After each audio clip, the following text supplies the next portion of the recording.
Hi, Kyle again with A7 Buildings. This is the second video in our two-part building series on how to check your ground for level. If you've already done the first video and your building site is square, you can jump to step number 2 in this video to continue on the process. If you haven't already checked your building site for square, we suggest that you do that now, and you can do so by clicking here.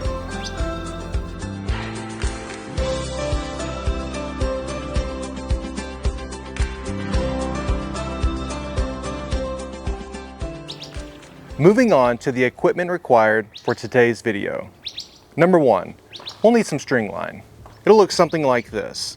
You may need more string line than this, and a good way to know how much string line you need is by looking at your building's measurements on your order and adding everything up and then making sure that you have a little extra for margin. Secondly, you'll need a tape measure. Any old household tape measure will be just fine. And lastly, we will need a line level.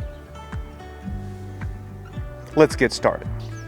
Step 1 is all about identifying your building location, setting out your building site, and squaring it. Like mentioned before, if you haven't already done this step, you'll want to do so now, and we demonstrate how to do this in another video. If you need help with this, you can go ahead and click this video here. Step number 2. You'll want to grab your string that we mentioned earlier and then find your highest stake at the highest elevation point, and then you'll wrap your string around that stake at ground level. And once you've done that, you'll continue on to the second post.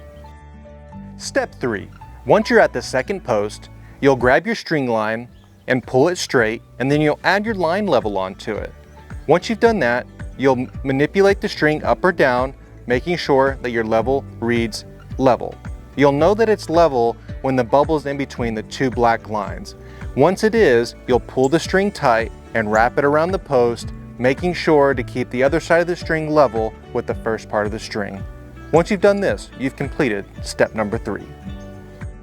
Step 4, you'll simply continue on to your third post and repeat step number 3, being sure to wrap your string around your post and maintaining level.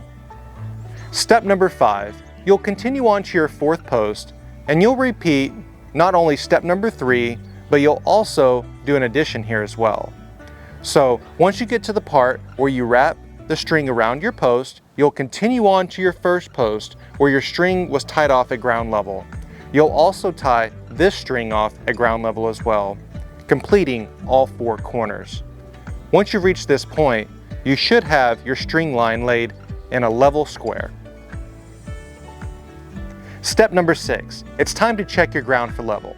We'll grab the tape measure that I mentioned earlier and we'll move over to your building site, and we'll extend your tape measure to the ground and we'll measure up to the string. This will tell us our elevation change. You'll want to do this for all points that are off of ground level, from your lowest point to your highest point. Step 7, finally, now that you know your ground's elevation change, you'll want to backfill it up to your string line with some material, making it level. We're able to install on a variety of ground, crushed rock, gravel, or asphalt for ground type installations. Keep in mind, we require your building site to be professionally leveled and square. If we show up to your building site and it is not level or square, there could be delays and extra fees associated with your order. Thank you for tuning in today in this 2-part video series on how to level and square your ground. We hope that you find it helpful, and until next time.